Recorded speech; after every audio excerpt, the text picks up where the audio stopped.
Did you know that Palomino was once the most planted cultivar in all of the South African winelands? By the 1970s or so, there were roughly 56 million vines planted. That's 18% of the national vineyard at the time. Now, back then in the 70s, most of these grapes were used in order to make South African brandy. And that's because South Africa has been making very large quantities of high quality brandy for at least the last 50 or 60 years. But that's not how it started. Well, then how did all this get started? South Africa's love affair with Palomino started as early as the 1930s when a man called Dr. Charles Niehaus took a huge interest in this grape. But as a little aside, Dr. Charles Niehaus is in fact the man who saved Pinotage. Perrault may have crossed Cinsault and Pinot Noir, but were it not for Charlie Niehaus, Pinotage would not have existed in the 21st century. But we can tell that story at another time. What Dr. Charlie Niehaus did is look at the kind of do-it-yourself, homemade, learn-as-you-go Cape sherry and think to himself,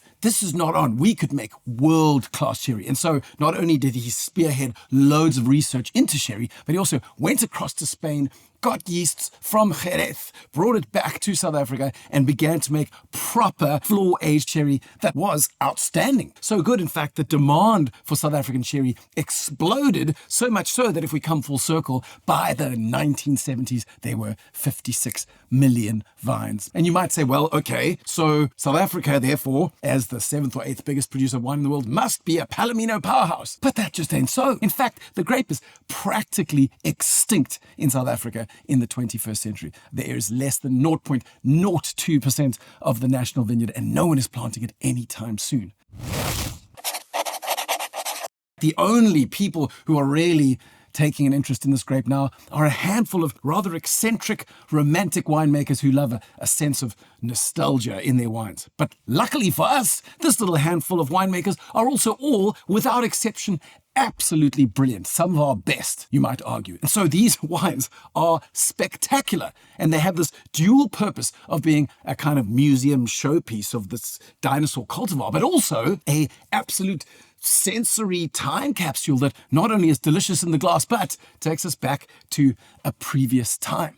Now, if you want to track down what these wines are like, then perhaps look at bottlings like Adi Bodnor's Sout van die Aarde Palomino, or Salt of the Earth Palomino, made from vines planted in 1930. Ian Sadi has his Scarpion white blend, which has a fat chunk of Palomino in. Then there's also Francois Hasbrook's Blackwater Pleasure Garden Palomino, which is made from vines that were planted in 1927, making them almost centenarian. And we've actually featured that wine in the Hand Drink Solo Club. Fourth is Ian Nodeer, an absolute old vine winemaking specialist who produces a Palomino, but he calls it Malvasia, which is its other name, and that's because he says he's tasted too many terrible Palominos and wants nothing to do with that whole scene. Last of all is Fledge & Co.'s Old Vine Palomino, which is today's Hand Drink Solo Wine of the Day. Now, we have spent plenty of time and loads of videos talking about winemaker Margot Nell and Leon Coetzee, who make Fledge & Co. wines together. So I'm not going to tell you more about them now, except to say that they really are some of the most committed, fascinating wine adventures that the South African winelands has. Leon Coetzee, for his part, drives thousands and thousands and thousands of kilometers across South African winelands to every single little area, chasing down land before time style old vine wines, or spectacular, beautiful vineyards at ridiculous altitudes, or even just crazy cultivars like Touriga Nacional or Tinta Barocca or Suzao or Palomino or even Pinot Noir. And then he takes those grapes and goes all the way back up to the Klein Karoo, which is this inland continental climate wine region in South Africa. Speaking of the Klein Karoo or Klein Karoo, that is exactly where the fruit for today's wine comes from. And today's wine is just exciting in all number of ways. First of all, it's planted in 1962. That was the year of the Cuban Missile Crisis. It was the year that Marilyn Monroe died. It was the year of the first story of the psychedelic acid trip reaching into pop culture through Timothy Leary. It really was a wild year. And down on the southern end of Africa was someone planting a little Palomino vineyard that stands to this day. Not only was it planted in 1962, but it was planted on its own roots. This means that it has defied phylloxera, and phylloxera is a parasite that wiped out almost the entire Vitis vinifera stockpile of vines around the world, and yet this little vineyard said, I don't care about phylloxera. Then you learn that this vineyard, over the last 70 years, has survived floods and droughts on numerous occasions. And so not only has it lasted phylloxera, floods, droughts in one of the harshest growing environments in the whole of South Africa, but it's managed to do it without the help of American rootstock to protect it from certain death. Now, this is one badass vineyard, but just because it is badass doesn't mean that it's delicious in the glass. So what we're going to do is get into the glass and see what Leon has actually prepared for us. So when we give it a sniff, oh man, there is just so much delightful stuff going on in there. There's exotic flowers, fresh cut ruby grapefruit, maybe a touch of kind of waxy floral pollen. And then if you're a fan of herbs, there's this sort of dried sage element, and then more floral frangipani, which is separate to that exotic flower, which I still really can't name. So it's really the sensory roller coaster with these various layers, but once you start to tease those layers apart, it's quite splendid. Let's give it a sip.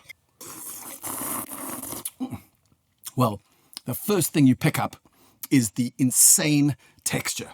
And this is explained because it's 75% whole bunch fermented. So stalks, stems, grapes, skins all go in together. And then there's another 25% that is fermented in barrel. But these grapes and skins and juice are left together in order to ferment. And so just like you would with the red wine, you get those tannins going into the wine. In fact, to level up, winemaker Leon Coetzee also performed pigeage, punching down grapes like you would with a red wine. So the texture is dialed up to max. And then you thought, if that wasn't enough, well, this wine is also unfiltered. Often you'll filter a wine in order to, at some level, get out some microbes. And at another level, it's just to increase the clarity of the wine. But none of that happens. And so these unfiltered wines often have this thick, quite gnarly mouthfeel. There's usually a lot of aroma and flavor going on, but also way more texture because there's literally just more of the original sauces making it into your glass. So for newbies who perhaps are used to a good old filtered normal Shannon, this might seem like an absolute cacophony, like a sensory car crash. But then perhaps those of you who listen to acid jazz will be able to appreciate the joy within the chaos. As I said, having given it a sip, where the texture pops out so much, there's also some really delightful fruit. So you've got fresh orange citrus, you've got some of that ruby grapefruit, which you smelt on the nose. And then there's also softer white nectarine going on as well. And then I thought that by now I'd be able to have a name for it, but there's still at the back a little floral puff, which is, it's not the usual suspect. It's not jasmine or lavender or violets or rose. It's kind of something else. Maybe you can tell me what exactly that little floral puff is at the back, because I'm just not getting it. One thing I would say to you about this wine is don't serve it cold. Often with skin contact wines, you make the mistake of chilling it like a normal white wine, and then all you can taste actually are the tannins. But if you let it warm up a little bit, you see that fruit come out. If you really must cool it a little, perhaps 20 minutes in the fridge will do it, but no more than that. So there it is, South Africa's dinosaur, workhorse, faithful hound cultivar, all in one, an absolute sensory cacophony in the best way possible. And so while you pour a second glass of that, I'm going to leave you links to 2 more videos, one of which will tell you all about Fledge & Co. in a little more detail and their special home in the Klein Karoo. And the other will tell you about Palomino from a more technical angle.